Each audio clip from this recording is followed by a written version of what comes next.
from Preppy. It's Thomas Lawrence and TJ Helms. We're previewing girls basketball championships. Anderson versus West Valley girls in Division III finals at Chico State. This is two inter-district rivals. Two teams that played last year's Division IV championships.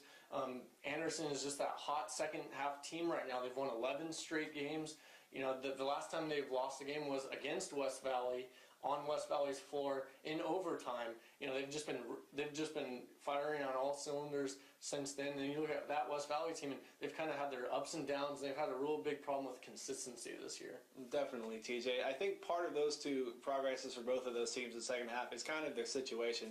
When I look at Anderson, they're in a slightly weaker NAL this year that doesn't include West Valley, and being in that schedule and running through league with a perfect run in the NAL allow those younger players to kind of flourish and gather around Anderson's veterans who have been there. They got that confidence up for the playoffs. West Valley kind of battered and bruised in the Sac River League, full of Division III teams, just like their volleyball team was before they moved on to sections. And, that's really, I think, kind of helped them learn to move through those tough times. And, in the playoffs so far, they've won the games they were supposed to, and they went on the road to UPrep, went on the road to top-ranked Sutter, and got it done. And so I think it's just, those two past at the end of the season, it's just a matter of where both teams have had to play.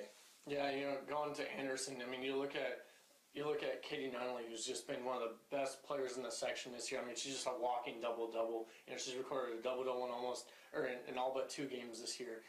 She's a sophomore center, so she's going to get hers. West Valley's going to have a hard time stopping her. They have had a hard time this year already in the 2 times they've played stopping her. So she's obviously going to get hers. You got to let her have that. Can't let her just control the whole game. But someone I like to look at is Fallon Greenhaw, junior guard for Anderson, that kind of flies under the radar. She just puts everything out there on the floor. She just lets it all go. And her defense, she takes charges, her steals. She sets a tempo on defense for this team. And she can also score. She scored 17 against Corning in the semifinals. So Anderson's going to need Greenhaw to have that type of a game to come out on top in this one. Yeah, and on West Valley side of things, you got Aubrey Mendonça, the reigning RSVP, and she's definitely a known quantity for this team. She was huge in the championship run last year. This year, she's taken on that much more of a leadership role. She distributes the ball. Her scoring down just a bit, but she's shown that she can still score. She scored 17 points at Sutter, and I really believe in what she can do for that team in every situation. And one thing that West Valley has is they have post players and Paige Burson and Taylor Ross, who aren't as tall as Nunley. They don't score as much or rebound as much as of her compared to her, but it's a nice thing for them to have to, no one can really stop Nunley in this section. It's more trying to stifle her at certain points.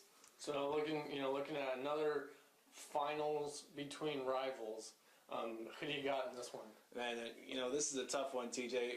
When we do our finals predictions, this is one of those I kept thinking about instead of making a quick choice, because the teams have just been so evenly matched the last couple of years. But overall, I have to go with the reigning champion, West Valley. They've been even more battle-tested this year with their league schedule. They've known what it's like to just have more losses and tough losses, and they've come out the other side. They beat number 1 Sutter, and I really believe in what Mendonça will do in terms of scoring the ball, getting to the basket late in the game, getting the free throws, and making those free throws when she needs to. She did it last year. Now she's a junior, and I think she'll do it again. Yeah, I think I lean towards West Valley in this one. Anderson's good. They're going to be good for the next few years. They're set up under Keith Krantz there. I like West Valley just because of their experience. They won it last year over Anderson. They have 6 of those players back, including quite a few starters, for this one. I just like their experience to be able to kind of calm things down a little bit quicker, because in big games like this, the emotions run high. It's a team that can calm down first and get to what they normally do quicker is a team that comes out on top. And that's why I like West Valley, because I think their experience is going to kind of edge Anderson's a little bit quicker and kind of set the tempo the rest of the way. And that's going to do it for this preview edition. Check out preppy.com for everything on recapping this game.